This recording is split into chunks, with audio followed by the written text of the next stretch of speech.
We have Aaron Goodvin on Pure Country. I'm not gonna lie, I thought after the last time we zoomed that the next time I interviewed you would maybe be in person, but Yeah, but that didn't happen, did it? congratulations on everything, especially the number Thank one. you. I feel like a lot of good things have been happening for Aaron Goodvin lately. Yeah, I'm kind of like I just won't go away, you know? I I just don't know how. I'm sure most of the success that I've got in this world is just because I just keep showing up and they're like, "God, he's still here." But that, Oh, I mean, other than the he's still here part, that's how you do it. I mean, you have to keep grinding even when it feels like, oh, I can't do this yeah. anymore. Like that's the key to success, is like not giving up. I I agree. I mean it's worked wonders for me. So I guess I'll just keep going. But no, it's super exciting with it's my second number one. It's crazy.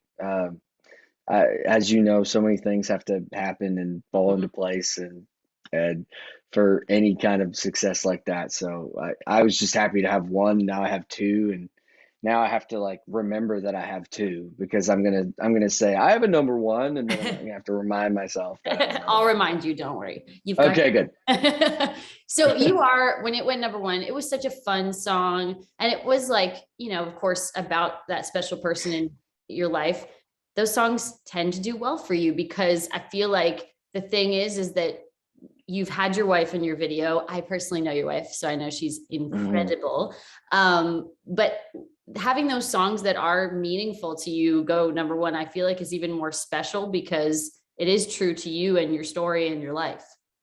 Yeah, and I think I think that's kind of how that's kind of the beautiful part, I guess, of my story is that I've managed to I tend to write songs about my life, and the ones that I do are the ones that people seem to kind of gravitate towards or like the most or whatever it is. I mean, you go back to, Lonely Drum. Obviously I wasn't good at getting girls to come over. I was surprised when V came over in the first place. Like I was like, why is she here? Like, what is she doing with me? So it was like, so like yeah, all of those types of songs. I mean, it's just for whatever reason that they've just been really great to me. And I love Boy Like Me because it just kind of puts a stamp on kind of where I'm at in my life and the things I'm thinking about, and hopefully the things my wife is thinking about. And it's just like it's amazing to have songs that that people relate to kind of what I'm going through. It's awesome. For sure. And so if you could go back and tell the boy in Aaron Goodvin just a piece of advice, because everyone, when you get to a certain age, you get married and stuff. I find with myself, I look back and I'm like, wow, young Shannon never would have ever even dreamed of these kinds of things happening. What would you Totally. tell Aaron Goodvin back then? Uh, I would just tell them to maybe not drink so much so you can get through your 20s a little more gracefully. My 20s were a mess. But I think I've kind of haven't changed in the way that I just won't go away, like we talked about earlier. And like I'm like a thorn in everybody's side, I feel like sometimes, but so many amazing things have happened that I never would have dreamed of. um, the one of the most exciting thing, and I love being Canadian and waving the Canadian flag every time I get a chance. I'm wearing a Canadian hat right now. But it's like my dream was always like to move to Nashville and try and make something of myself in the States. And so some of the craziest things that have happened here in the recent weeks have like just really um, it just really feels like it's just like there's more, and I think there's a tendency to go like, wow, I've like done really well in Canada and be like, man, and I'm still over here like I'm willing to go play clubs and go knock it out like I did when I was younger and just like start over again because I just don't, it's like I love it so much and I don't really seem to mind that people know me in Canada but don't know me as well in the States. And Bobby Bones helped us out a little bit a couple weeks ago with that, but to kind of It's true intro people though. to me. But And it's also, people don't realize this, just because you have success in Canada doesn't mean it makes it easier for you. But I think the thing is when you come to the States and they see that grind that you have been on and the like work ethic, it stands out more. And I feel like that's why opportunities that have come your way have come your way. But I also think, Yeah. speaking of being Canadian, the thing that drives me crazy is when Canadians come to the US to try to make it and they're like, I'm not Canadian.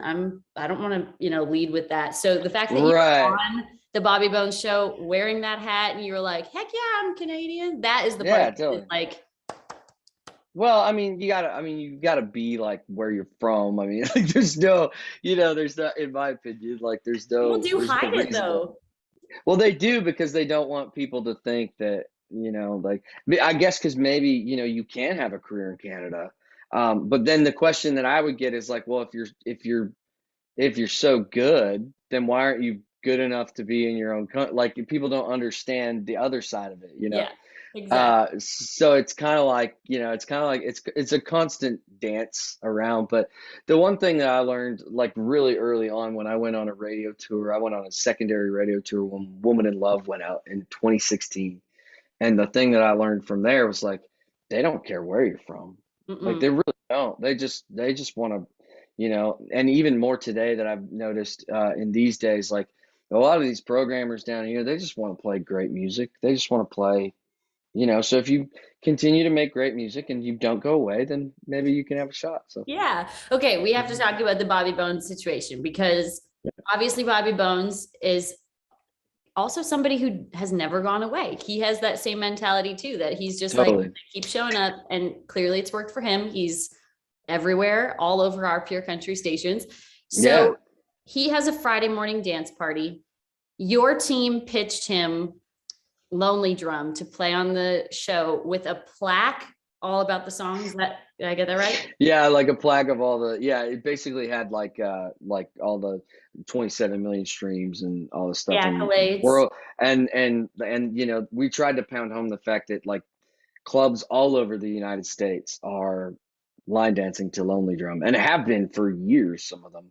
And I've been around, like I've gone to certain clubs where I'm like, that sounds like Lonely Drum, and walk in and they're dancing to Lonely Drum. And I walk in and nobody knows have any idea that I'm the guy that like wrote it or sings it or anything. Yeah. They just love the song. They love dancing to it. And like, so that's the story that we tried to tell with all of that. And I think one of the craziest things is like he just played it like never listened to it before, like never like scouted it out to make sure it was good, like just played it and was like, let's see if this song should be on the dance party, which I think made the whole thing more interesting. It was like, oh, he hasn't even heard it, and then everybody was listening to it and they're like, oh, I love this. And and like just saw all of our streams and sales like skyrocket. There's people that are listening to Aaron Goodvin music that never heard of me before up until the Bobby Bones thing, and they're constantly like, commenting on stuff, and it's just such a really cool story, and I think it's really going to help us here in the U.S. And we're excited. Next week we're announcing a tour in the U.S., so it's really exciting. So That's awesome. I mean, I feel like those opportunities, that's something you just like say to yourself, okay, if something like that happened, it would be great. But you just don't ever foresee that happening because you don't know what well, it yeah. takes or really. Yeah, and you really can't plan on it. And I think we were just lucky that nobody else pitched a song for the dance party. And we had Lonely Drum, which that's what that song is. The song is a dance party in itself. So it's like, it's kind of like, it was a great thing for my management to recognize. I remember when they first told me about it, I was like, it was literally like in passing. We'd be like talking about nine other things, and then Nancy was like, my manager was like, oh, by the way, we're doing this pitch to Bobby Bones for the Lonely Drum Friday morning dance party. And I was like, oh, that's a great idea. I love that. That's amazing. So then they did it, and I had completely forgotten about it. And then I woke up like a week and a half later. It was a Tuesday morning. My Twitter feed was like going out of control.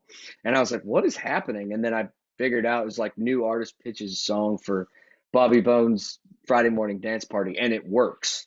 And then I click on the link, and I'm like, oh, that's me. You're like, wait, I did Yeah. that?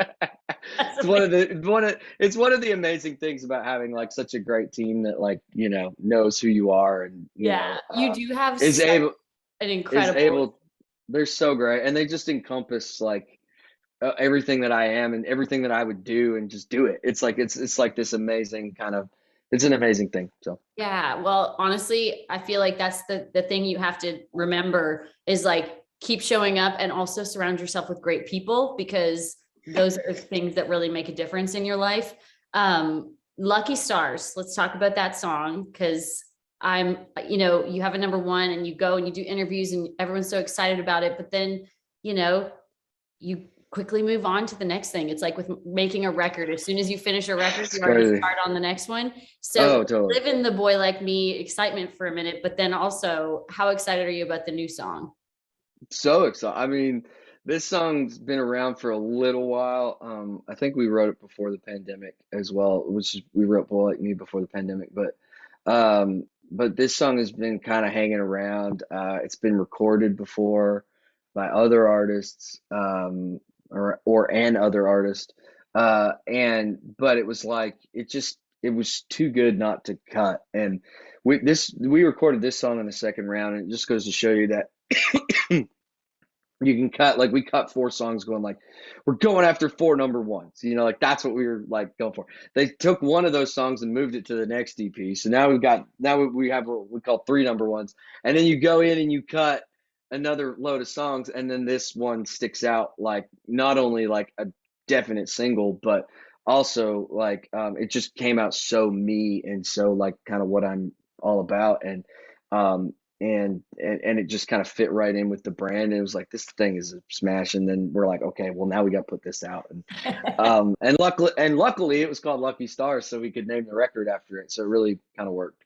Oh, that's awesome. And then you've got the Christmas song, your version of Jingle Bell Rock out. So I have to ask, because I know you're a big Christmas fan. I also know you're a big Disney fan. You normally go to Yes. do Christmas at Disney. Is that the plan this year? Because I was at dinner with your wife the other day and asked her and she wasn't sure.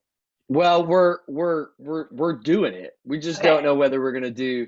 We don't if it's just us this year. We usually go with my wife's family, but her sister has a newborn, and they're also getting ready for a wedding next year.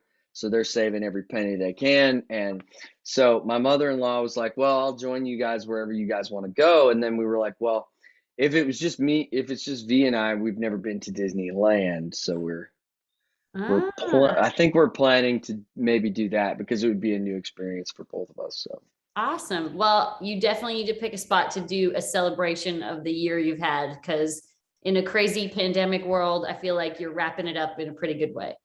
it's been so great, and I'm just so thankful for everyone at the label and every radio station for playing the song and getting behind it.